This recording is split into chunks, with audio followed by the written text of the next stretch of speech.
Hello everybody, welcome to my YouTube channel learning is fun. My name is Seema Agrawal. आज मैं class 8 ICSE chemistry का chapter number 5 language of chemistry का last part पढ़ाने वाली हूँ। और इसमें हमारा एक छोटा सा टॉपिक रह गया था, applying the law of conservation of mass. आज हम इसको डिटेल में पढ़ने वाले हैं। इसके पहले वाले वीडियोज़ में मैंने आपको बता दिया था कि कितने एलिमेंट्स क्या होते हैं और उसके सिम्बल्स क्या होते हैं। फिर हमने बहुत सारे केमिकल कंपाउंड्स के भी फॉर्मूले लिखने सीखे, किस तरीके से वैलेंसीज और रेडिकल्स की मदद से हम केमिकल फॉर्मूले लिखते हैं केमिकल कंपाउंड्स के। फिर हमने केमिकल इक्वेशंस लिखना सीखी थी और बैलेंसिंग ऑफ केमिकल इक्वेशन सीखी थी। जब हमने बैलेंसिंग ऑफ केमिकल इक्वेशन देखा था तो उसमें हमने पढ़ा था कि जो इक्वेशन को बैलेंस करना इसलिए ज़रूरी होता है बिकॉज वो law of conservation of mass को फॉलो करता है। अब किस तरीके से बैलेंसिंग ऑफ इक्वेशन में law of conservation of mass apply होता है, ये आज के वीडियो में हम देखने वाले हैं। इसके अलावा हम इस वीडियो में ये भी देखने वाले हैं कि आप कभी भी किसी भी केमिकल इक्वेशन को लिखा हुआ देखते हो तो उस केमिकल इक्वेशन को देख के आपको क्या क्या इन्फॉर्मेशन मिल जाती है। और दूसरा ये भी देखोगे कि अगर कोई केमिकल इक्वेशन लिखी है तो कौन कौन सी आपको इन्फॉर्मेशन नहीं मिलती है, मतलब लिमिटेशंस भी हम पढ़ेंगे केमिकल इक्वेशंस की, और हम उसके एडवांटेजेस भी पढ़ेंगे कि क्या इन्फॉर्मेशन गैदर होती है। लेकिन सबसे पहले हम देखेंगे किस तरीके से बैलेंसिंग ऑफ केमिकल इक्वेशन में law of conservation of mass apply होता है। तो चलिए स्टार्ट करते हैं आज का हम topic. Applying the law of conservation of mass, the law of conservation of mass states that matter is neither created nor destroyed in a chemical reaction. Law of conservation of mass कहता है कि chemical reaction में ना ही matter create होता है ना ही destroy होता है ना, बस मैटर का फॉर्म बदलता है। जैसे कैल्शियम कार्बोनेट को हीट किया तो कैल्शियम कार्बोनेट कैल्शियम ऑक्साइड और कार्बन डाइऑक्साइड में बदल गया, मतलब ये जो मैटर है उसने रूप बदल लिया, कार्बोनेट से वो ऑक्साइड में और कार्बन डाइऑक्साइड में कन्वर्ट हो गया, लेकिन ना ही कोई नया मैटर बना ना ही कोई मैटर खत्म हुआ। That is matter is neither created not destroyed in a chemical reaction. This law can be applied to the atomic mass of reactants and products to balance the chemical equation. इस law को हम apply करते हैं जब हम chemical equation को balance करते हैं, क्योंकि अगर हम law of conservation of mass को फॉलो कर रहे हैं इसका मतलब क्या होगा कि रिएक्शन के पहले जो एटॉमिक मास है और रिएक्शन के बाद जो एटॉमिक मास है, मतलब कोई नया एटम तो बना नहीं है ना ही कोई एटम डिस्ट्रॉय हुआ है, तो जितना टोटल मास रिएक्शन के पहले था उतना ही टोटल मास रिएक्शन के बाद भी होना चाहिए, तभी law of conservation of mass आपके पूरी तरीके से अप्लाई होगा। तो इसी चीज़ को हम अभी यहाँ पे सीखते हैं कि कैसे होता है। इसलिए हमको रिएक्शन को बैलेंस करना ज़रूरी होता है ताकि before and after the reaction total mass जो है वो सेम आए। ठीक है, अब इन्होंने एक रिएक्शन दी, कैल्शियम कार्बोनेट कैल्शियम ऑक्साइड और कार्बन डाइऑक्साइड में टूट गया। जब कैल्शियम कार्बोनेट की हीट किया तो वो कैल्शियम ऑक्साइड और कार्बन डाइऑक्साइड में टूट गया। अब हम इसको एटॉमिक मास के फॉर्म में पढ़ेंगे। अब कैल्शियम कार्बोनेट का जो एटॉमिक मास होता है वो 40 होता है, कार्बन का कितना होता है 12 होता है और ऑक्सीजन का कितना होता है 16 होता है। ठीक है, तो क्योंकि कैल्शियम कार्बोनेट जब आप बना रहे हो तो 3 एलिमेंट्स आ रहे हैं ना, एक तो कैल्शियम आ रहा है, एक कार्बन आ रहा है और एक ऑक्सीजन आ रहा है, 3 चीज़ आती हैं। तो जैसे आपने एटॉमिक नंबर याद किया है ना, आपको इसके लिए इसके एटॉमिक मास भी यानी कि मास नंबर भी याद करना पड़ता है। तो कैल्शियम का जो एटॉमिक मास होता है वो 40 होता है, कार्बन का जो होता है वो 12 होता है और ऑक्सीजन का क्या होता है 16 होता है। इसकी यूनिट यू होती है। ठीक है, AMU को हम यू से लिखते हैं, राइट। तो यही इन्होंने लिया है। अब इन्होंने क्या किया, by using the atomic mass we can find the atomic mass of the compound involve in the reaction. तो इस रिएक्शन में कौन कौन से कंपाउंड बने, एक तो कैल्शियम कार्बोनेट बना, एक कैल्शियम ऑक्साइड बना और एक कार्बन डाइऑक्साइड बना। तो हम तीनों के क्या मॉलिक्यूलर मास लिखेंगे, इन कंपाउंड की एटॉमिक मास हम लिखेंगे। तो कैल्शियम कार्बोनेट का लिखेंगे, कैल्शियम ऑक्साइड का लिखेंगे और कार्बन डाइऑक्साइड का लिखेंगे। कैल्शियम कार्बोनेट का कैसे लिखेंगे, कैल्शियम कार्बोनेट है ना CaCO3 है, राइट। तो कैल्शियम का कितना है 40 प्लस कार्बन कितना है 12 प्लस ऑक्सीजन कितना है 16, लेकिन ऑक्सीजन के इसमें कितने 3 एटम्स है ना, तो तुमने 3 से मल्टीप्लाई कर दिया। तो 40 प्लस 12 प्लस 16 इंटू 3, तो ये टोटल करोगे तो कितना हो जाएगा तुम्हारा ये आपका 40 प्लस 12 प्लस 16 3 से कितना हो जाएगा 48। जब इन तीनों टोटल करोगे तो आपको कितना हो जाएगा 100, मतलब कैल्शियम कार्बोनेट का जो मास हुआ एटॉमिक मास हुआ वो कितना हो जाएगा 100U, राइट। अब जब कैल्शियम ऑक्साइड को जब ऐड करोगे तो कैल्शियम कितना है 40 और ऑक्सीजन कितना है 16, तो 40 और 16 को ऐड करोगे तो 56 हो गया। फिर कार्बन डाइऑक्साइड को करोगे तो कार्बन कितना है 12, ऑक्सीजन का एक का कितना होता है 16, यहाँ पे गलत लिखा है, इनको मिसप्रिंटिंग बहुत है। 2 इंटू 16 करोगे तो ये हो जाएगा 32, तो 32 प्लस 12 कितना हो जाएगा आपका 32 + 12 कितना हो जाएगा 44, ठीक है। तो कार्बन डाइऑक्साइड कितना हो गया 44 हो गया, राइट, है ना। यहाँ पे अगर आप यहाँ पे देखोगे, आप कार्बन डाइऑक्साइड का मैं करके दिखाती हूँ, यहाँ पे मिस प्रिंटिंग है। कार्बन हो गया 12 प्लस ऑक्सीजन कितना हो गया 2 × 16, यानी कि क्या हो गया 12 + 32, यानी कि कितना हो गया आपका 44, है ना। तो आपका अब देखो, अब आपका टोटल मास देखो, आपका लेफ्ट हैंड साइड में टोटल मास कैल्शियम कार्बोनेट का कितना निकला था 100 निकला था, राइट, ये 100 निकला है ना, ये 100 निकला है। और आप राइट हैंड साइड में दिख रहे हो तो कैल्शियम ऑक्साइड आपका कितना निकल रहा है 56, राइट, 56 निकल रहा है ना, तो 56 निकला। और आपका प्लस आपका कार्बन डाइऑक्साइड का वेट कितना निकला 44, तो ये 44 निकला। तो आपने इसको ऐड किया तो ये भी हो गया 100, यानी कि आपका LHS का जितना वेट है उतना ही RHS का वेट है, यानी कि law of conservation of mass आपका फॉलो हो रहा है कि matter is neither created nor destroyed, यानी कि ये जो इक्वेशन है ये बैलेंस है, क्योंकि लेफ्ट हैंड साइड में जितने नंबर ऑफ एटम्स हैं या जितना एटॉमिक मास तुम्हारा लेफ्ट हैंड साइड में है उतना ही एटॉमिक मास तुम्हारा राइट हैंड साइड में है, यानी कि ये इक्वेशन बैलेंस है। तो हमें बैलेंसिंग ऑफ इक्वेशन इसलिए करनी पड़ती है ताकि लेफ्ट और राइट हैंड साइड में आपका टोटल मास सेम निकले। Therefore, the total mass of the reactant is equal to the total mass of the product, which conforms to the law of conservation of mass. तो ये वाली equation को तो balance करने की जरूरत नहीं है, क्योंकि ये already law of conservation of mass को फॉलो कर रही है। लेकिन अगर कोई इक्वेशन ऐसी है जिसमें आपका लेफ्ट हैंड साइड का मास राइट हैंड साइड के मास के बराबर नहीं है, तो फिर आपको क्या करना पड़ता है, उस इक्वेशन का बैलेंस करना पड़ता है ताकि दोनों मास बराबर हो और आपका law of conservation of mass follow हो। तो इसको हम दूसरे एग्जाम्पल से समझते हैं।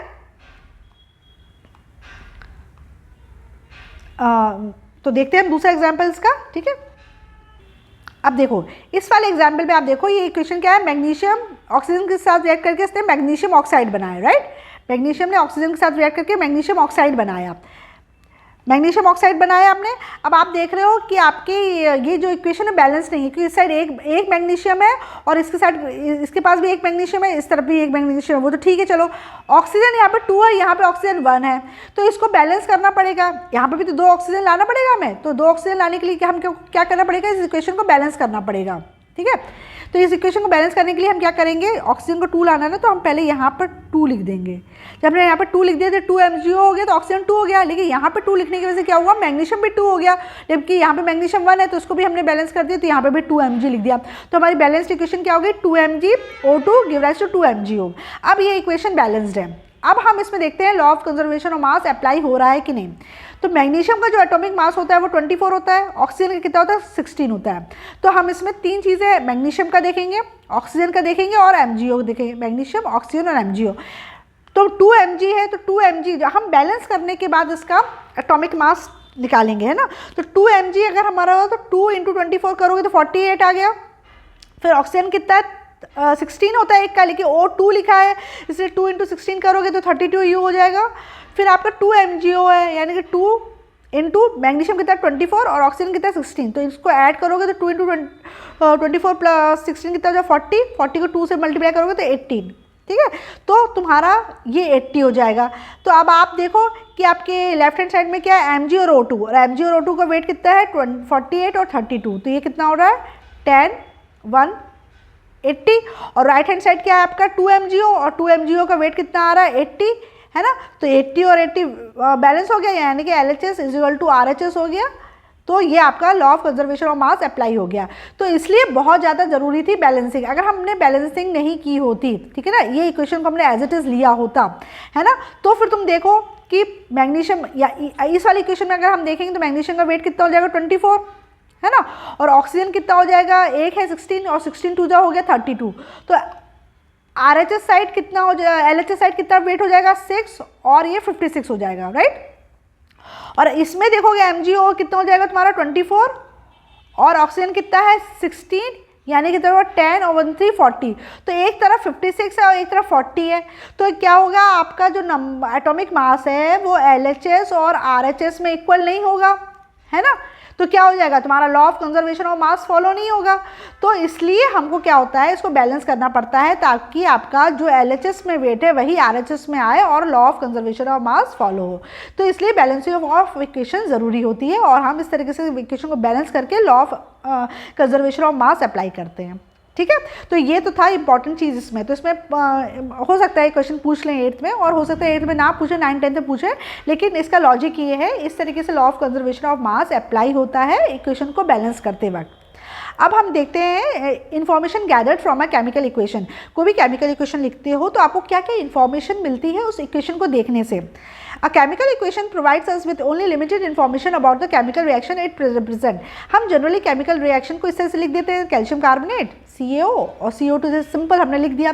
तो हमको इससे कुछ ही इन्फॉर्मेशन मिल सकती है। जैसे कि क्या मिलती है, सबसे पहले तो हमको ये पता चलता है कि tell us about the name of the reactant. हमें पता चल जाता है कि रिएक्टेंट कौन सा है ना। इसको देख के हमको ये पता चल गया कि रिएक्टेंट कौन सा है।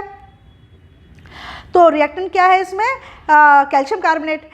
It tells us about the name of the product. फिर प्रोडक्ट बता देता है कि हाँ भाई कैल्शियम ऑक्साइड बना और कार्बन डाइऑक्साइड बना। फिर it tells us about the number of molecules of each reactant participating in the reaction. फिर इसने ये भी बता दिया कि इस रिएक्शन में कितने मॉलिक्यूल्स पार्टिसिपेट कर रहे हैं, यानी कि 1 मॉलिक्यूल, इसके आगे कोई नंबर नहीं लिखा है ना, यानी कि 1 लिखा है, तो 1 molecule of calcium carbonate is participating in the reaction. फिर हमको ये भी पता चल जाता है कि it tells us about the number of molecules of each participating in the reaction. तो हमको ये भी पता चल जाता है कि रिएक्शन में कितने मॉलिक्यूल्स बने प्रोडक्ट के। तो हमें पता चल गया कि एक मॉलिक्यूल बना कैल्शियम ऑक्साइड का और एक मॉलिक्यूल बना कार्बन डाइऑक्साइड का। Then it tells us about the proportion of reactant. फिर रिएक्टेंट का प्रोपोर्शन भी पता चल जाता है, क्योंकि यहाँ पे एक ही रिएक्टेंट है तो 1 है। प्रोडक्ट का प्रोपोर्शन भी पता चल जाता है, ये भी एक मॉलिक्यूल बना, ये भी एक मॉलिक्यूल बना, मतलब इसका प्रोपोर्शन क्या हो गया, 1:1, राइट। तो हमको इससे ये पता चल जाता है कि रिएक्टेंट कौन से हैं, फिर हमको ये पता चल जाता है प्रोडक्ट कौन से हैं, फिर हमको ये पता चल जाता है कि रिएक्टेंट के मॉलिक्यूल्स कितने हैं, फिर ये भी पता चल जाता है कि प्रोडक्ट्स के मॉलिक्यूल कितने हैं, ये पता चल जाता है कि रिएक्टेंट का प्रोपोर्शन यानी कि रेशियो कितना है और प्रोडक्ट का रेशियो कितना है। तो हमको इतनी इन्फॉर्मेशन तो भाई एक केमिकल रिएक्शन को देख के मिल जाती है। लेकिन क्या इन्फॉर्मेशन हमको इससे देख के नहीं मिलती है, वो इसकी लिमिटेशन मिलेगी, है ना। अच्छा, इसके अलावा और हमको क्या पता चल जाता है, हमको ये भी पता चल जाता है कि रिएक्टेंट का मास कितना है, क्योंकि अगर आप उसका एटॉमिक मास ऐड कर लोगे तो हमको पता चल जाएगा। जैसे कैल्शियम कार्बोनेट का हमने निकाल लिया था एटॉमिक मास 100 U है। हमको केमिकल रिएक्शन को देख के ये भी पता चल जाता है कि हमारे प्रोडक्ट का मास कितना है, तो वो भी हमने देख लिया 56 और 44, यानी कि ये भी 100 U के बराबर हो गया है। तो हमको ये सारी जानकारी एक केमिकल इक्वेशन को देख के मिल जाती है। लेकिन कौन सी जानकारी हमको केमिकल इक्वेशन को देख के नहीं मिलती है, वो इसकी लिमिटेशंस होती हैं। A chemical equations provide us with lot of information about a chemical reaction that takes place. However chemical equation has some limitations. This information can be added to an equation to remove the limitation. तो ये limitation को add करने के लिए हमको ये information भी लिखना होता है। जनरली जब हम केमिकल इक्वेशन लिखते हैं तो हम इस केमिकल इक्वेशन, आपने देखा है, आपने स्टेट्स वगैरह नहीं लिखा है, आपने सिर्फ आपने एलिमेंट्स कौन से और कौन से कंपाउंड्स रिएक्ट करके कौन सा प्रोडक्ट बना रहे हैं, आपने सिर्फ इतना लिखा। तो यानी कि पहली लिमिटेशन तो यही हो गई कि हमको physical state of reactants and products के बारे में नहीं पता चलता है। हमको नहीं पता चलता है कि इसमें से कौन सा रिएक्टेंट सॉलिड है, कौन सा लिक्विड है और कौन सा गैस है।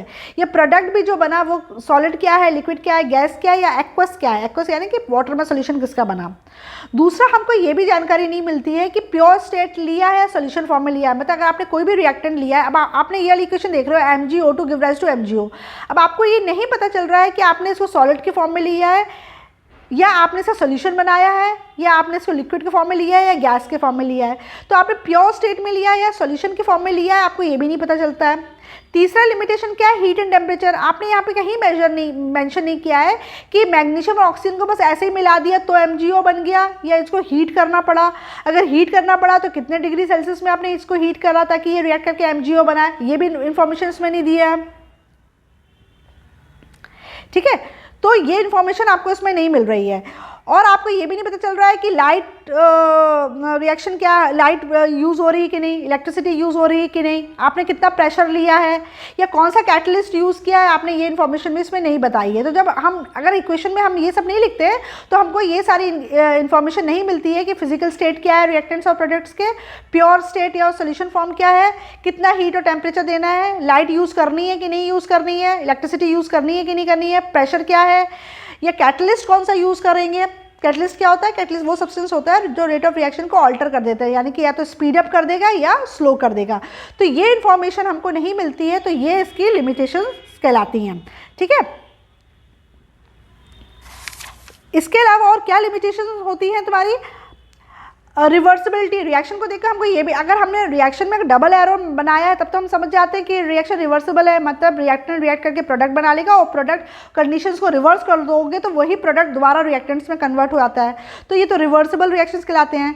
फिर ये भी पता चलता है कि रिएक्शन एक्सोथर्मिक है या एंडोथर्मिक, ये भी पता नहीं चल रहा है। क्यों? एक्सोथर्मिक रिएक्शंस क्या होती हैं? वो रिएक्शंस होती है एक्सोथर्मिक जो कि जिसमें हीट एनर्जी रिलीज होती है।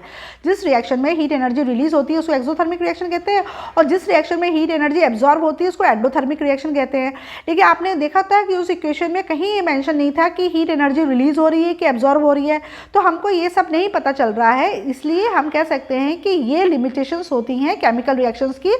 अगर आप कंप्लीट रिएक्शन नहीं लिखोगे उनके स्टेट्स के साथ, और कितना टेम्परेचर यूज़ किया, कितना प्रेशर यूज़ किया, कैटलिस्ट यूज़ किया कि नहीं, या इलेक्ट्रिसिटी यूज़ की या लाइट एनर्जी यूज़ की, जब तक आप कंप्लीट इन्फॉर्मेशन नहीं दोगे तो आपको ये सारी जानकारियाँ नहीं मिलती हैं। तो ये कुछ लिमिटेशंस हो जाती हैं हमारी केमिकल इक्वेशन लिखने के लिए। हालांकि जब हम वेल बैलेंस्ड और सारी इन्फॉर्मेशन साथ लिखते हैं तो फिर हमको ये सारी जो लिमिटेशंस है वो भी दूर हो जाती हैं। तो ये चैप्टर में यहीं तक था। इसी चैप्टर पे बेस्ड आपका कुछ ट्रू एंड फॉल्स है, जैसे कि the law of conservation of mass state that matter is neither created not destroyed. तो यस, ये ट्रू है ना, कि law of conservation of mass यही बोलता है कि मैटर को ना ही क्रिएट कर सकते हो ना ही डिस्ट्रॉय कर सकते हो। A chemical equation does not inform us about the name of the reactant. Chemical equation हमको ये नहीं बताती है कि रिएक्टेंट का नाम क्या है, फॉल्स। हमको केमिकल इक्वेशन को देख के पता चल जाता है कि रिएक्टेंट कौन सा है। Next, some chemical reactions occur only when they are present in the solution form. कुछ केमिकल रिएक्शंस ऐसी होती हैं जो सॉल्यूशन फॉर्म में ही होती हैं। ट्रू, ये बात सही है, कुछ इक्वेशन सिर्फ सॉल्यूशन फॉर्म में ही होती हैं। All the chemical reactions occur at high temperature, false. बहुत सारी रिएक्शंस ऐसी होती हैं जो रूम टेम्परेचर में भी हो जाती हैं। हर रिएक्शन को करने के लिए हाई टेम्परेचर की जरूरत नहीं पड़ती है।